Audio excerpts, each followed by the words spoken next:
இந்த பாரு, நீ சொன்னியேன்னு கலைஞர் பொங்கல் வந்த தலைக்கு 100 ரூபாய் டிக்கெட்டும் கொடுத்தாச்சு. ஒன்றும் பிரச்சனை இல்லைடா. சிம்பிளாக ஒரு 4 ஃபோட்டோ பக்காவை மட்டும் எடுத்து கொடுத்துரு. 1.5 லட்ச ரூபா கேமரா சார் கொண்டு வந்துட்டு உனக்காக சொன்ன மாதிரி செஞ்சிடு. சரியா? எப்படி இருக்கு மட்டும் பாருங்க. டேய், கேமரா ஏறுறா, ஃபோனை பிடிக்க போகிறேன். கேமரா ஏறுறா. என்னடா நான் சொன்ன எல்லாமே எடுத்துட்டல. பக்கம் பாருங்க, வெயிலில் ஒரு ஃப்ரேமும் செதுக்கிருக்கு. ஐயா,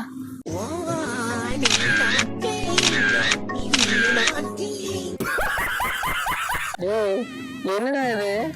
ஒரு 4-5 ஃபோட்டோ நல்லா இருக்கா, ஒரு ஃபோட்டோ கூட நல்லா இருக்கா. என்னடா எடுத்து வச்சிருக்க நீனு? கேமரா பிரச்சனை பாத்தியா எப்படி இருக்கு? எடுத்த ஒரு நல்ல ஃபோட்டோன்னு கையோட விட்டு எடுத்திருக்கேடா. ஓடிட்டே நீ சிக்குவரா. வந்து 1.5 லட்ச ரூபா கேமரா வாங்கி தொலைக்கிட்டேன். கடைக்காரன் ரிட்டர்ன் கொடுத்தா எடுத்துட்டு வானா. இங்கே நடக்கலாம் நான் பார்த்துட்டு இருந்தேன். எனக்கு ஒரு சான்ஸ் கொடுக்குறீங்களா? யாருக்கு வா? எதை எடுப்ப? ஃபோனில் நான் வருதுல்ல.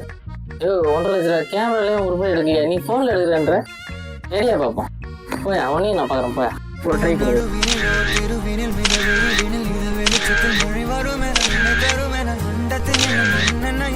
ஓ, ஃபோன்லேயும் சூப்பராக எடுக்கிறியா நீ? தாறுமாறு பண்ணிட்டேன். நான் தான் சொன்னல கேமரா பிரச்சனை பாத்தியா எப்படி இருக்கு? என்னடே அவன் இன்னும் திருந்தல மாமா. ஓ, அப்போ 1.5 லட்ச ரூபா கேமரா தான் பிரச்சனை. நீ பிரச்சனை இல்லை. தட்டி விடுக்குமாரு.